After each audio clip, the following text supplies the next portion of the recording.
Hello, I'm Adrian Finnegan. Now, if you've seen Rewind before, you'll know that we're marking this year's 10th birthday of Al Jazeera English by taking a fresh look at some of the best documentaries we've made over the past decade. Whenever possible, we've been updating those films to find out what happened after our cameras left. Sometimes, though, there's little to add because the story that attracted our attention the first time around hasn't really changed that much. This episode is a case in point. We're revisiting Bangladesh, where a few years ago a garment factory collapsed and killed over 1,000 people working inside. The magnitude of the accident laid bare the lack of safety standards for the country's garment workers and the apparent indifference of the multinational corporations that profited from them. It wasn't the first accident to happen in that industry, and sadly, it's unlikely to be the last. But the issues raised by this film are worth airing again. Here it is then, an award-winning investigation from Al Jazeera's Fault Line series, Made in Bangladesh. All right! When we operate for less and we buy for less, we can pass those savings on to our customers through everyday low prices. Welcome, Hugh Jackman! Total revenue, I believe, every year, $400 billion. Having low prices drives traffic to our stores and increases sales, which then allows us to lower expenses and lower prices again. Please welcome Tom Cruise. All around the globe, Walmart is taking the lead and making a difference. It's a continuous loop. The American dream has become a global concept. I think it's our country's best export.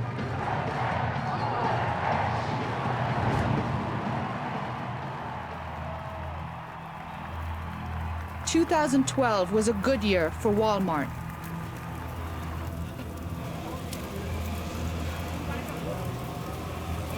But it was a bad year for Bangladesh. It experienced the deadliest factory fire in its history. Walmart shorts were among the clothes found in the charred remains. But the company escaped accountability. And for many Western retailers whose clothes are made in Bangladesh, it's business as usual. Anybody out there know how many zeros are in $500 billion? Take it from a numbers guy, they're a lot.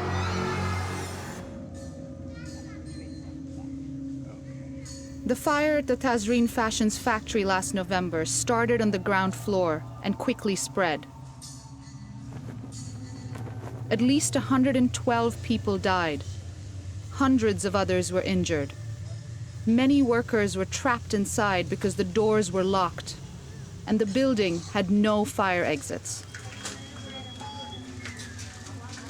The remains of the fire are still everywhere here. This is where workers jumped out of the burning building onto the roof of this dormitory. There's bars in all the windows, so workers had to kick out at the exhaust fans and jump onto this building. Rukia Begum's daughter, Hina, died in the fire.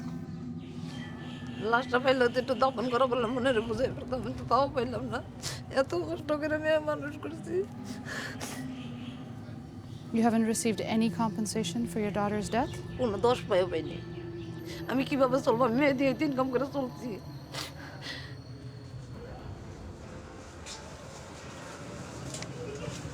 Many of the women who escaped the fire still live in the shadow of the factory. Mukta Bano is one of them. She says she was sewing the Walmart shorts when the fire broke out. হুট করে এলাম শুরু হওয়ার পরে আমরা সবাই machine থেকে লাফ দিয়ে উঠে দাঁড়াইছি তারপরে মানে পিএম লাঞ্চে বেরে বকা দিতে শুরু করলো যে খানগের পোলা তুমি ফ্লোটের মাঝখানে থাকতে পোলাপান এদিক ওদিক দৌড় দেয় বাইরে হয় কি শুরু করছো কালকে না মালের শেডম্যান আছে কাজ করো So how did you escape? ও তো ইলেকট্রিশিয়ান জানালা ভাঙা দিছে পরে বাইরের পোলাপান ছিল সে পোলাপান আমাকে হাত ধরে ধরে টাইনে বার করছে এই পায়ের সমস্যা অনেক সমস্যা এই পায়ে আমি ঠিক রকম হাঁটতে পারি না আর এই যে জানালা লাগছে এই যে মাথায় এই যে মাথায় এখন ঘা হয়ে আছে Can you describe what you were working on? Pant short pant ছিল These were the pants you were working on? এই হেমটা করছিলাম এটা When word got out that we were visiting, other survivors came to share their stories. So you did the hemming along the zipper and the belt. And how about you?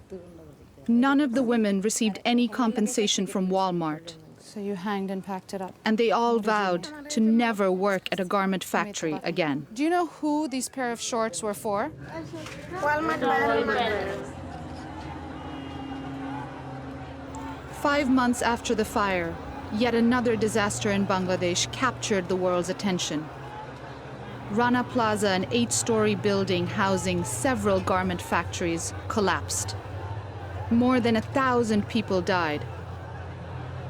Even though the scale of the collapse eclipsed the fire, the fundamental questions raised by Tazreen were the same. How could tragedies like this happen, and who ultimately should be held responsible?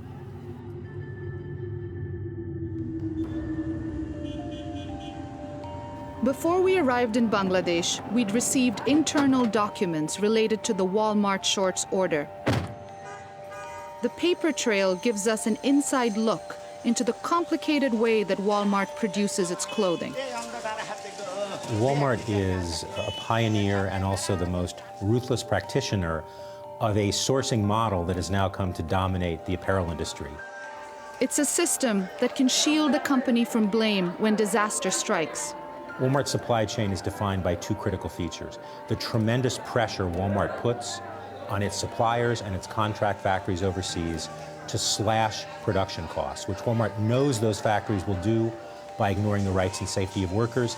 And then secondly, the utilization of multiple layers of agents and contractors so that Walmart can distance itself from responsibility for the inevitable consequences of those sourcing practices. Simco is a mid-sized garment factory in a neighborhood crowded with them. At its height, it had 1,500 workers. Today, there are 600. Simco is where the shorts were supposed to have been made. Walmart placed the order with a New York-based supplier called Success Apparel. Success Apparel then filled it with Simco with help from a local buying agent called True Colors. So this is from Success Apparel? Yeah, that's the contract, and you can see this is the price and the quantity, 28,000, which is like 337,000 pieces. Nowhere it is mentioned that this is a Walmart product. But, except if you see the label, style number, this AFG. AFG is the Faded Glory. Faded Glory is Walmart's main in-house clothing line. And it was that brand of shorts that was found in the ashes of the Tazreen factory fire. Simco says it couldn't handle the order after dozens of workers who left town during the Muslim holiday of Eid didn't return on time. So already we were overbooked, we were over our capacity, and suddenly we don't have the workers to fulfill the orders on time. Kevin Taxing, the CEO of Success Apparels, he visited us, and he was like going through our facilities. Oh yeah, the production is, use some 4-letter words, etc. And then he was like, and we told him like, we're having like trouble meeting the deadline. We need some extensions, we need some help. He was very upset. He said not a single day extension they can give us. So he said, find a subcontract, somewhere. So the Walmart supplier, yeah, this direct supplier to Walmart, came here and yes, told you to subcontract. Yes, yes, yes. Subcontracting means paying another factory to take on some of the work. Simco was already stretched thin dealing with the shorts. Then it was hit with yet another massive order. And then we've got this other document from Public Clothing Company, and that's another Walmart supplier? Another Walmart supplier. And they've sent a purchase order for almost 300,000 shorts. Yes. Another set of shorts. August 17th. August 17th, 3 days later. Yes. Simco can make around 300,000 garments a month. Put together, the 2 Walmart orders were more than double its capacity. I guess the logic was you place the order and somehow the factory will fulfill it. Somehow the factory will fulfill it. What is that code for? That's code for like, yes, you do subcontracting. You give it to other lines, other production lines to fulfill the order. Did Walmart know about your production capacity here? Yes, Walmart does third-party audits, so the auditors come and they count your machines, so they know exactly how many garments you can produce on average on a line.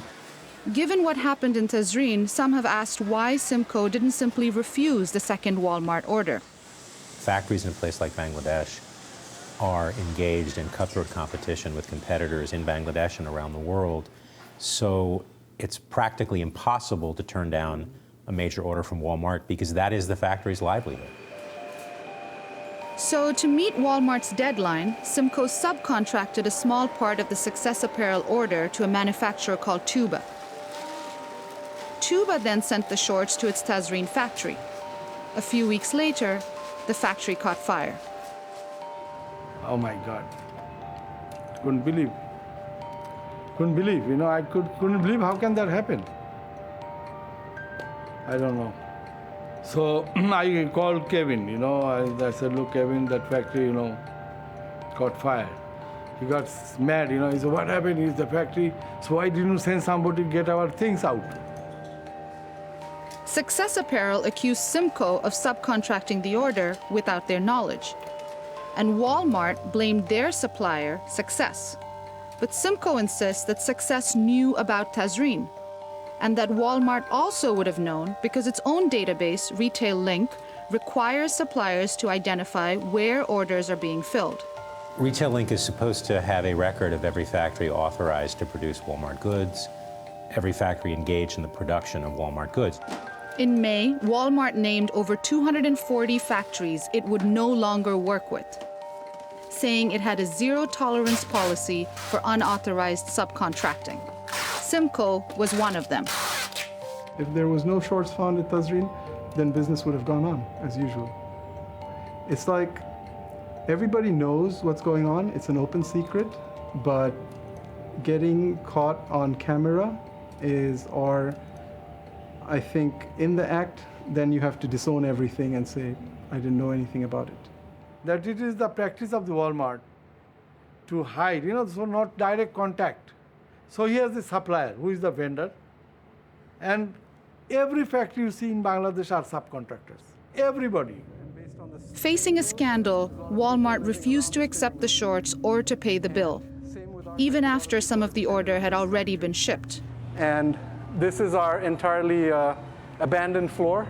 Out $1.2 million, Simco says it's nearly bankrupt. So all of these shorts were made in these production lines. And I really feel bad when I don't see our workers in these production lines, some of whom, they have been with us for like 24, 25 years, you know, and all these machines are now empty. After the Tazreen fire, Walmart announced it had dropped Success Apparel as a supplier. We tried to speak to Success's representative in Bangladesh, but we found the company had closed down its office here. We also tried to interview the company's CEO, Gila Goodman, in New York, but she refused to speak with us. Kevin Taxon, who was Success's president at the time of the fire, also refused to speak to us on camera. He now heads up another supplier called Americo Group. One of its clients is Walmart. If Walmart were really so upset about what Success Apparel did, one assumes they would not be keen to continue to do business with a leading executive from Success Apparel. On the phone, Kevin told us that neither Success nor its agent in Bangladesh, True Colors, knew about the subcontract to Tazreen.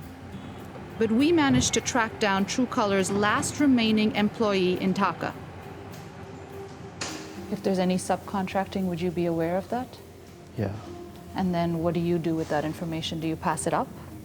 Yeah, we pass it up to our importer. So can you read this email from me and tell me who it's from? Okay, it's saying, hi Kanta, I heard the shocking news about the fire last evening.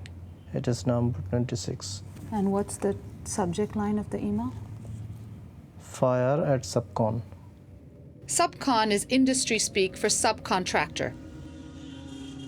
That email was sent by a manager at True Colors shortly after the fire. So despite Success's denials, their own agent may have been aware of the subcontract to Tazreen. We're on the trail investigating how Walmart's supply chain works here in Bangladesh. Does the company know when its orders are being subcontracted?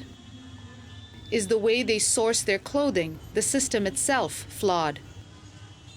The garment industry is notoriously secretive, so we needed an insider. We're on our way to meet an auditor. He was hired by Walmart to assess standards at some of its factories. It's very rare for auditors to speak on the record, and he doesn't want to speak to us on camera. So we recorded the conversation secretly. In Bangladesh, government regulation of garment factories is lax, and international companies are not legally required to ensure working conditions are safe. Some companies hire auditors to inspect the factories. Purchasing system of Walmart is very complex. How so? Because they rely on their agents. They don't source directly from the factories. That's the problematic area, in my opinion. Because if you rely on agents, that agent sells the order to sub-agent. That sub-agent sells the order to another agent. So it changes happen 3-4 times. So What do you think about their system? that Why is it bad? Like, what's the danger? using agents means you don't know your entire supply chain. From where your products are coming in, you don't have any idea. It's a danger. So you have very little idea. After 1 or 2 agents, you're lost in the supply chain. So from what you're saying, it sounds like Walmart's supply chain is so out of control that there could be more Tazreens. Walmart has no idea from where their goods are coming from. This is the bad and worst sentence I can say. Walmart has no idea from where their goods are coming. Well, if Walmart doesn't know where its goods are being produced, it's because they choose not to know. This is a company whose success is built first and foremost on the extraordinary level of control they exert over production in their global supply chain. Walmart refused to give us any information about its supply chain, but a spokesperson told us Walmart relies on its suppliers to implement the company's standards. There's a reason Bangladesh is so popular with companies, especially those that produce inexpensive clothes that need to be made quickly. It's the rock bottom, cheapest place in the world to make apparel. It's cheap because it has the lowest minimum wage for apparel workers of any country in the world at 18 cents an hour. That's about $38 a month. But it goes both ways.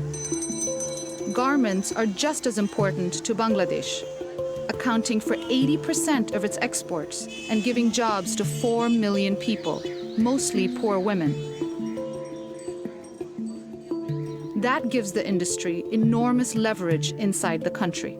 So what they do, the retailers and buyers come here to look for the cheapest supplier. So here there is a buyer's market. Everybody share.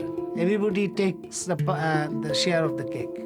So these are, formally we have 5 to 6 layers, but there are many hands with these layers who are taking all this money. It's not just the multinationals. In Bangladesh, everyone wants a shot at making it in the garment industry. I'm headed to a small factory that does finishing of garments. They're supposed to be finishing garments for Walmart. I'm posing as a buyer to get in there.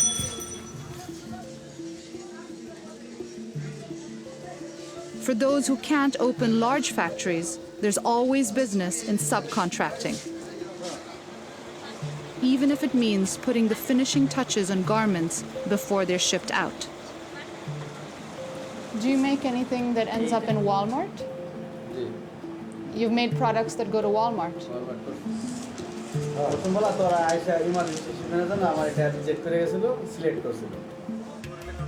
Were you an authorized Walmart subcontractor?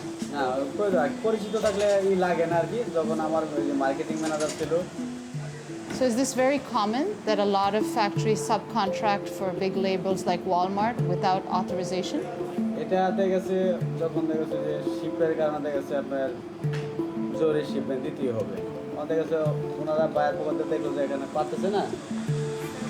Sabina?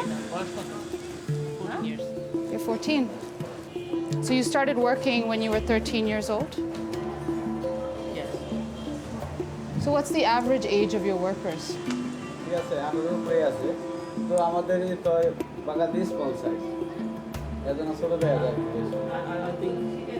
But we just spoke to a girl who said she's 14.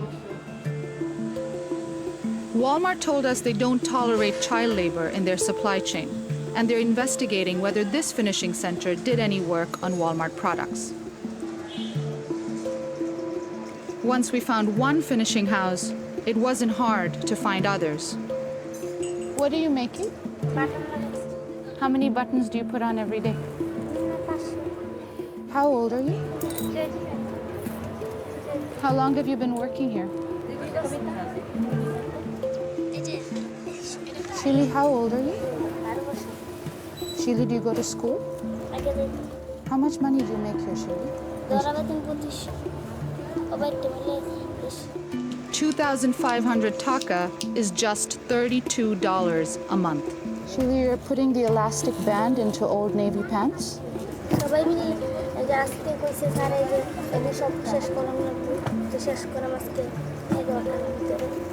এই নামটা কি লেখা তুমি জানো? It says Old Navy. Old Navy is owned by Gap Inc., one of the largest clothing companies in the world. This is where a lot of America's clothes come from, and it's a reality many companies don't want us to see. This is one of very many subcontracting factories at the bottom of the supply chain in Bangladesh. It seems completely unregulated, completely unauthorized. There's no fire extinguisher, no fire exit. It's just a shack in someone's backyard. This morning we went to a finishing house, and they had about 20 workers there. More than half of them were under 14. There were girls as young as 12 making clothes for Gap. Really, in a finishing section that you went, oh my gosh. Oh my gosh. I mean, for me, I just can't believe. So this is the time that Gap should step forward to make this correct. Oh my gosh. So see how critical is the supply chain is. How critical it is.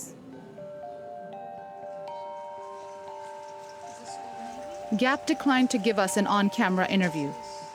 They did give us a statement, though, saying the products we found were, quote, either counterfeit or improperly acquired.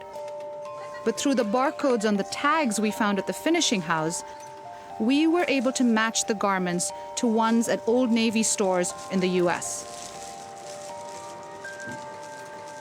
Gap added that it, quote, strictly prohibits any vendor from employing underage workers. There's a fairy tale that major brands and retailers like Gap and Walmart tell to the public. In this fairy tale, Gap and Walmart are companies that are socially responsible and deeply committed to protecting the rights of workers and making every effort to inspect their factories and ensure that everything is on the up and up. That fairy tale has very little to do with the reality of the supply chain. For Walmart, for Gap, worker rights issues are not a moral issue. They're an issue of reputational risk. And Walmart and Gap understand that their image in the eyes of the public has a very large impact on the degree to which they can get people to come to their stores and buy their goods. And so to the extent that they can be convinced that their image will be damaged if they don't do the right thing for workers, then they will make change. Kalpana Akhtar, a workers' rights activist, is still haunted by what she saw that day. It's a feeling that when you are inside the building, you can feel that how these workers fought to remove this window bar, the adjustment bar, and they jumped. My feeling was like, nothing can be worse than this. Nothing can be worse than this. Like seeing these people burned to ash and their family crying in front of you, and they cannot find they cannot identify these bodies, whether is their beloved or not. Nobody think about these human faces who are making clothes for them and dying in these factories every day. Nobody talking about their compensation. Nobody talking about their wages that they're getting.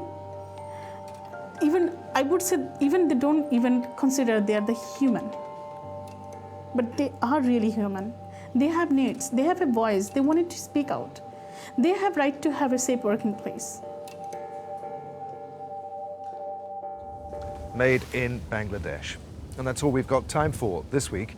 If you want to see that film again, please join us at the Rewind website, where you can also leave your comments about this or any other program in the series. Otherwise, until next time, bye for now.